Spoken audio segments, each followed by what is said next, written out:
Today we will talk about the different tango periods, okay? In my opinion, it's something really important to know more about this beautiful culture, okay? I will do my best trying to resume this in only 5 or 6 minutes, okay?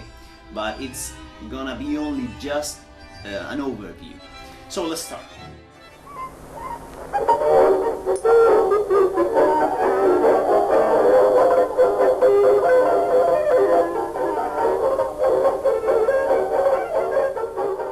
The beginning of tango culture, we can say it started in middle of 19th century, okay, with a mix of cultures in the Rio de la Plata, okay, in the River Plate.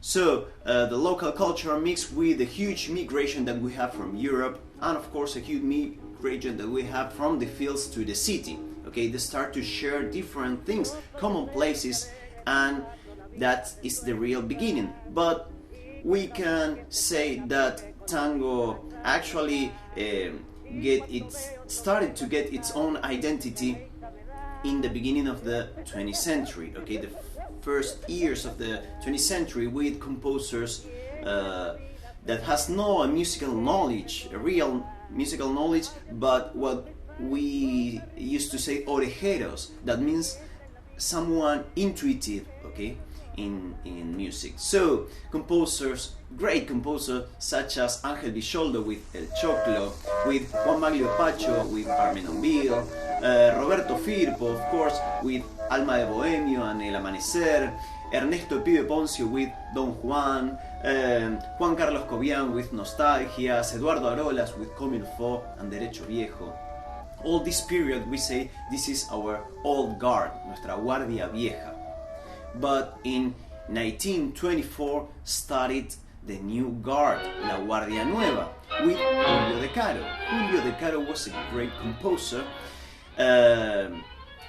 with compositions such as Boedo, Mala Junta, El Monito. And now we have to think that this new generation of composers are well trained in music. Okay, they know how to read, how to read music, how to write music, and they play really good.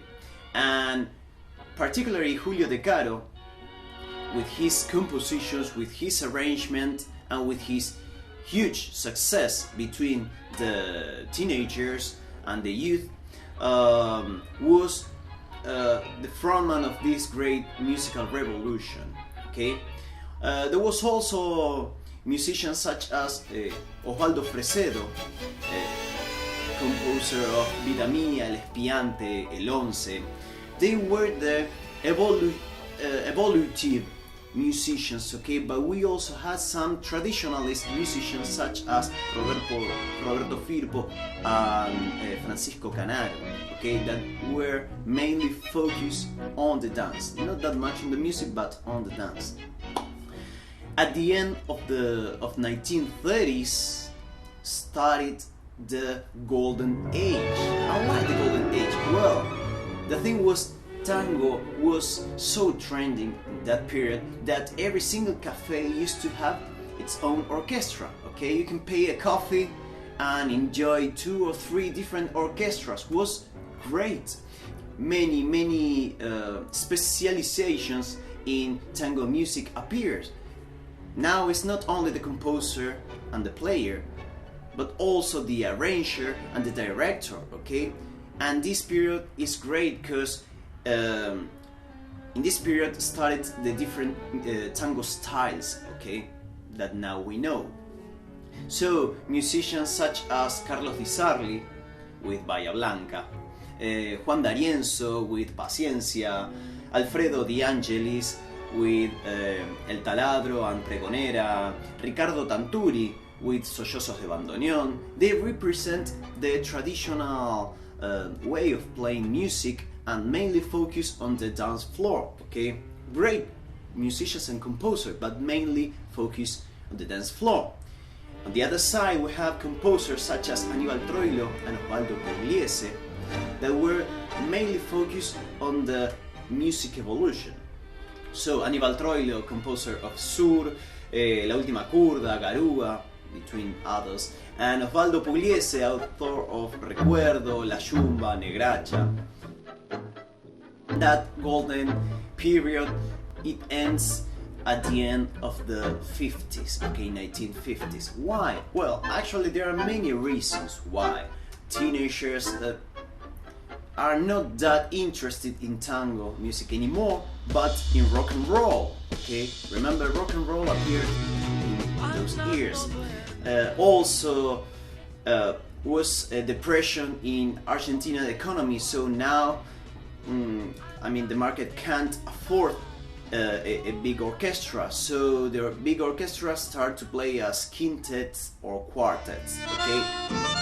And also because the new generations of musicians start to get more and more focused only on music and start to separate the intention to write for dancers on the dance floor, okay?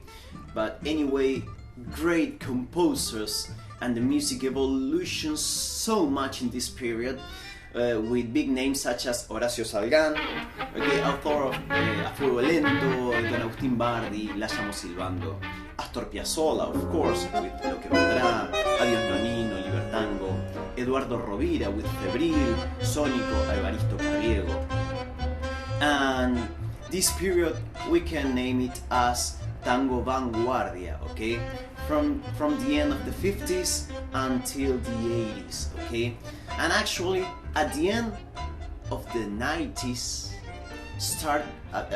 we, the new generation, started to get more and more interesting again in this music. So there was like a reborn of the genre that we really love, with a new composer, new orchestras, new groups start to write for this music again, okay? It's not only to play music from the 40s and the 50s, but now we also play new compositions, which is something great, okay? And also we are a generation that grown also with many different styles, such as rock and roll, such as murga and candombe, such as jazz or electronic music or academic music, okay? And we put all these influences in tango as well, okay? So now we can talk about some of the main groups are Orquesta Típica Fernández Fierro, Ciudad Baigón, Amores Tangos, La Chicana, Nunca quise volar. Otros Aires, Gotham Project, En torno a su La Romántica Milonguera, Escalandruns, and many others, okay? So this is a great period for tango. Well, I really hope you enjoyed this overview about the different periods in tango music. Do not forget to subscribe, push the bell for notifications, and you are all very welcome to patreons.com. Follow me and you can get more videos, exclusive videos. So, see you later. Goodbye.